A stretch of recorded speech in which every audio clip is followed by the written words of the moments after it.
Saudara, nota pembelaan telah dibacakan oleh 3 orang terdakwa kemarin untuk kasus pembunuhan berencana terhadap Joshua Huta Barat. Dalam pledoinya, Ricky Rizal dan Kuat Ma'ruf membantah terlibat dalam perencanaan pembunuhan terhadap Joshua. Sementara Ferdy Sambo membantah merencanakan pembunuhan Joshua. Kita bahas pledoi 3 terdakwa kemarin bersama sejumlah narasumber. Pada segmen ini, kami akan bersama Ketua Komisi Kejaksaan Republik Indonesia, Barita Simanjuntak. Bang Barita, selamat pagi, salam sehat. Selamat pagi Mas Bayu, salam sehat. Ya, Bang Barita, saya yakin Komjak, Komisi Kejaksaan terus mengikuti jalannya persidangan dan mengetahui bahwa sejak kalau kita mundur sedikit ke tuntutan dari jaksa penuntut umum kepada para terdakwa muncul pro dan kontra begitu. Saya mulai dari Ferdy Sambo. Kemarin kami berbincang menjelang jalannya sidang pledoi dengan agenda pledoi penasihat hukum Ferdy Sambo terhadap tuntutan jaksa. Uh, Pengamat hukum mengatakan seperti ada celah yang dibiarkan oleh jaksa penuntut umum ketika membacakan tuntutan untuk Ferdy Sambo tidak menyebutkan hal-hal yang meringankan. Dan ini kemarin ternyata digunakan sedemikian rupa oleh penasihat hukum Ferdy Sambo dengan menghadirkan jasa-jasa apa yang sudah diperbuat Ferdy Sambo selama di kepolisian, pin emas, bintang-bintang yang menjadi penghargaannya. Dan ini dalam pledoi, dalam pemahaman kami, menurut pengamat hukum, pledoi kan harus dipertimbangkan oleh majelis hakim. Sehingga hal yang meringankan ini nanti membuat hakim harus mempertimbangkan pengurangan tuntutan dari jaksa penuntut umum. Komentar mengenai ini, bahwa mengapa, atau pertanyaanlah begitu, mengapa jaksa tidak menghadirkan soal hal-hal yang meringankan dalam tuntutan kemarin terhadap Ferdy Sambo. Pertanyaan publik ini juga muncul. Bang Barita? Mas Bayu, kalau kita ikutin dari semenjak tuntutan sampai pada pledoi Ya, ini adalah hak hukum yang diberikan, yang diatur dalam Kitab Undang-Undang Hukum Acara Pidana untuk digunakan. Penuntut mengajukan tuntutan, lalu ada pledoi atau pembelaan. Jadi ada prinsip equal di sana ya, ketika negara melalui jaksa menuntut, maka kepada terdakwa diberikan hak hukum, dilindungi untuk melakukan pembelaan. ya, Sebab setiap orang punya hak untuk mengajukan pembelaan terhadap dirinya. Namun tentu Mas Bayu, yang menjadi pedoman dan pegangan adalah fakta persidangan yang adalah fakta hukum. Dan itu sepenuhnya dinilai oleh hakim. Terang saja terdakwa pasti ya mengatakan tuntutannya ada hal-hal yang lompat segala macam.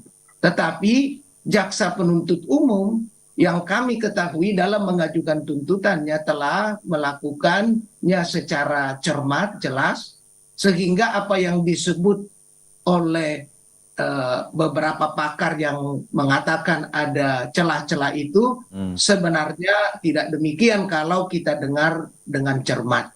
Sebab jaksa yang hadir dan menjiwai seluruh fakta-fakta persidangan, termasuk tadi Mas Bayu yang disebut faktor-faktor yang meringankan.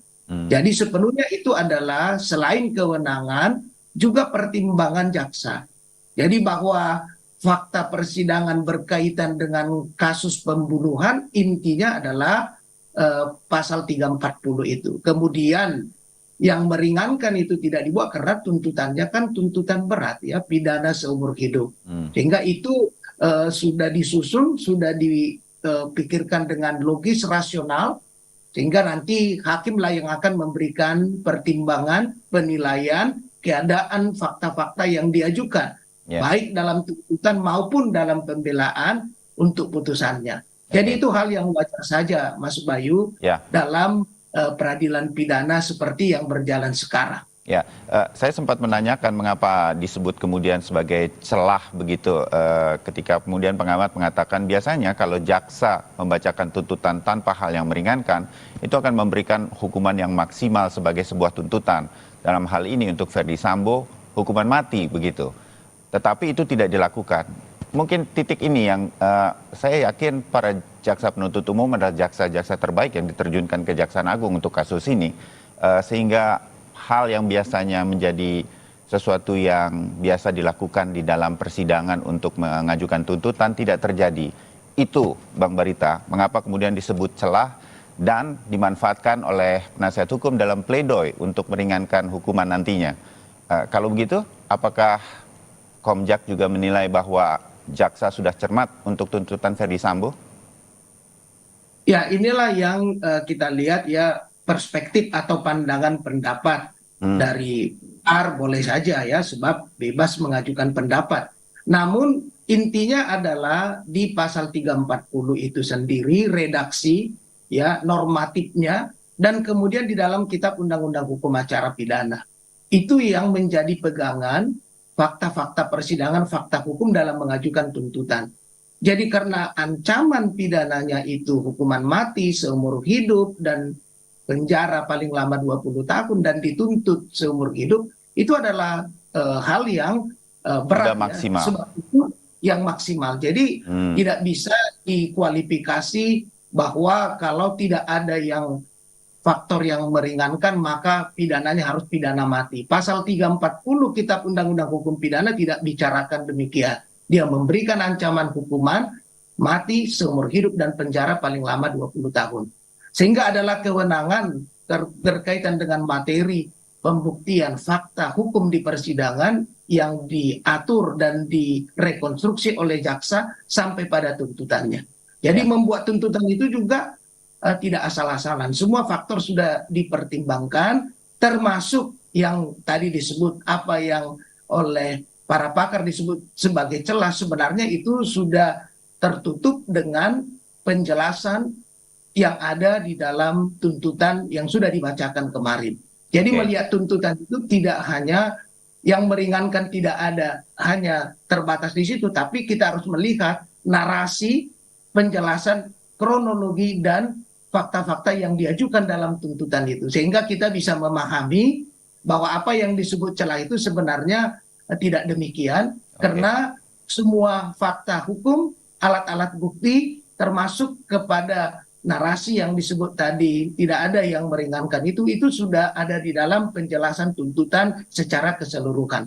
Jadi kalau kita dengar dalam pembacaan tuntutan, kami melihat bahwa itu selain sudah sesuai dengan ketentuan KUHAP, juga sudah mengikuti pedoman penuntutan yang berlaku bagi semua tindak pidana, siapapun orangnya, siapapun pelakunya. Begitu Mas Bayu. Ya, Bang Barita, kita mendengar apa yang disampaikan Bang Barita.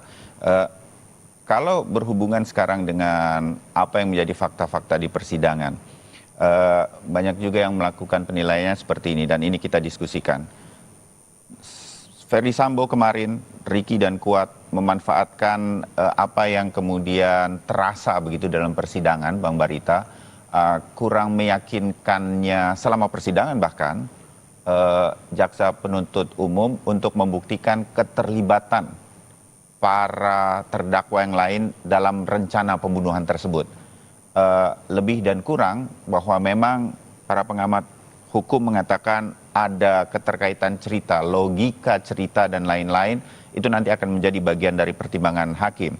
Maka kemudian ketidakyakinan untuk membuktikan dakwaan ini membuat jaksa penuntut umum untuk Ricky Rizal, membuat tuntutan untuk Ricky Rizal, Kuat Ma'ruf dan Putri Chandrawati hanya 8 tahun atau sebutlah di bawah 10 tahun. Seperti kurang yakin untuk pembuktian-pembuktian berkaitan dengan ikut sertanya para terdakwa dalam rencana pembunuhan. Sekali lagi, ini juga dimanfaatkan kemarin oleh Ricky Rizal dan Kuat Ma'ruf melalui penasihat hukumnya untuk menyatakan sekali lagi bahwa mereka sama sekali tidak tahu dalam rencana-rencana pembunuhan yang dilakukan Ferdi Sambo misalnya.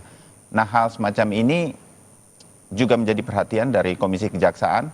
Apa pendapat atau tanggapan Bang Barita soal ini? Ya Mas Bayu, ini kan kewenangan penuntutan. Dan itu dijamin dilindungi oleh undang-undang adalah merupakan kekuasaan penuntutan yang merdeka.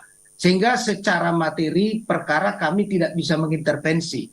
Namun dari penjelasan Jaksa Agung Muda Tindak Pidana Umum beberapa waktu yang lalu, Mas Bayu, jangan lupa bahwa peranan masing-masing ya terdakwa itu sudah diuraikan dan sudah dijelaskan sehingga bermuara pada tuntutan 8 tahun. Itu yang pertama.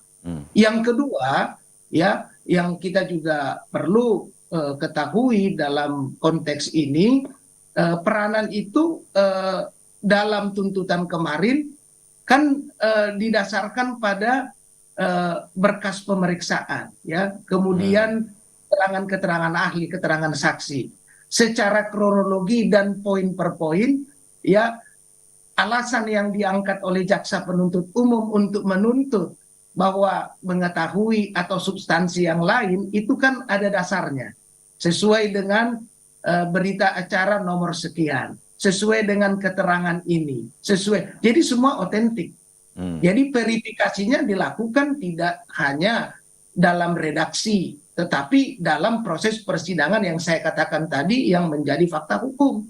Nah, ini adalah bagian selanjutnya yang akan dipertimbangkan, kemudian dinilai oleh hakim antara kesesuaian yang diajukan dalam pledoi kemarin dengan fakta persidangan, fakta hukum. Sebab itu yang menjadi dasar hakim dalam memberikan pertimbangan dan putusan serta keyakinannya.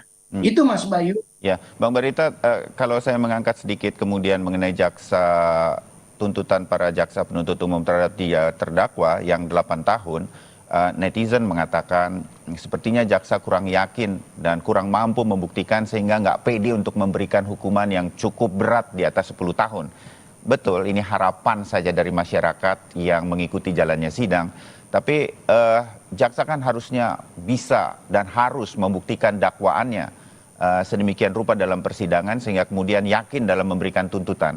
8 tahun sudah cukup meyakinkan, membuktikan bahwa jaksa sudah memperkuat dakwaannya menurut Komjak, Bang Barita? Iya, yang kami ketahui ada indikator dan parameter yang menjadi pedoman penuntutan.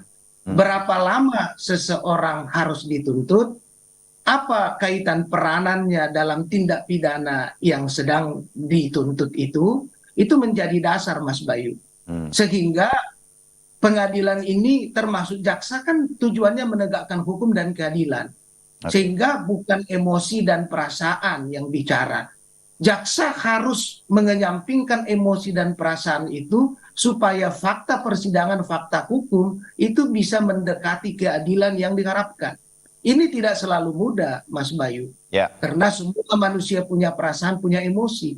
Tetapi di pundak jaksa itu ada beban penegakan hukum. Suka atau tidak suka, dia harus menjalankan apa yang menjadi tugasnya sesuai fakta persidangan, sesuai pedoman dan ketentuan. Inilah alat ukurnya. Kami tahu bahwa di kejaksaan itu juga ada evaluasi dalam setiap proses penuntutan. Dan itu ada dialog. Beberapa waktu yang lalu sudah disampaikan. Jadi tuntutan 8 tahun itu bukan karena tidak percaya diri, tetapi adalah resultan dari semua indikator parameter yang digunakan. Untuk itulah maka jaksa penuntut umum juga menjelaskan bahwa peranan masing-masing itu. Sebab inti dari tindak pidana 340 itu adalah terbunuhnya Brigadir J ya dengan perencanaan. Jadi itu unsur utamanya. Itulah yang menjadi pegangan kita agar ini tidak bias kemana-mana, tetapi fokusnya secara teori dan praktek hukum adalah akibat terjadinya tindak pidana itu menimbulkan matinya orang lain. Nah, dari situlah direkonstruksi peranan masing-masing para terdakwa itu sehingga bermuara pada tuntutan yang berdasarkan keyakinan jaksa dinilai adil. Nah, selanjutnya pledoi pembelaan dan hakim akan mempertimbangkan dan memutuskan. Itulah proses yang harus kita hargai dan kita hormati, Mas Bayu. Ya, baik. Bang Barita Simanjuntak, Ketua Komisi Kejaksaan Republik Indonesia. Terima kasih waktunya untuk Sapa Indonesia Pagi. Selamat pagi, Bang. Kita bertemu lagi di diskusi yang lain. Salam sehat. Terima kasih, Mas Bayu. Sukses selalu. Selamat pagi. Ya.